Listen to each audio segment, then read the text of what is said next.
Did you know that General George Patton believed that he was a Roman emperor? Well, not just any Roman emperor, mind you, but the great Marcus Aurelius. You see, this is one of those weird historical tales that you won't learn anywhere else. When World War II broke out, George Patton was a relatively unknown general, but after leading the Allied forces to victory at the Battle of Kasserine Pass in North Africa, he shot to international prominence.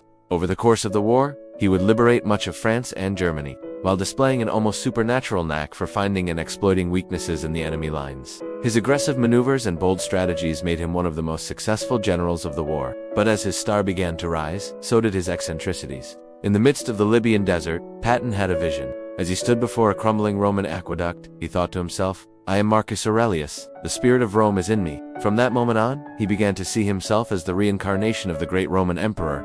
This wasn't some sort of joke either. No, Patton truly believed that he was the embodiment of the Roman emperor. He even went as far as to study Roman history and philosophy in order to better understand the spirit of Rome that was living inside of him. He read everything from the Republic to the 12 Caesars to the philosophy of Epictetus, and he wasn't just reading these works for his own enjoyment either. No, he was reading them to better understand how he could live up to the standards of the Roman emperors of old.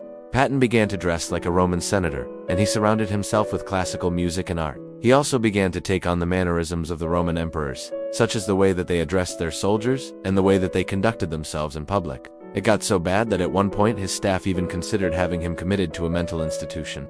But despite all of this, George Patton remained one of the most successful generals of World War II, and it wasn't until after the war that his fellow Americans began to turn on him. They accused him of stealing from museums that he liberated, and even went as far as to charge him with assaulting one of his female soldiers. While there is little evidence to support these claims, what is certain is that George Patton died believing that he was the reincarnation of Marcus Aurelius, the great Roman emperor.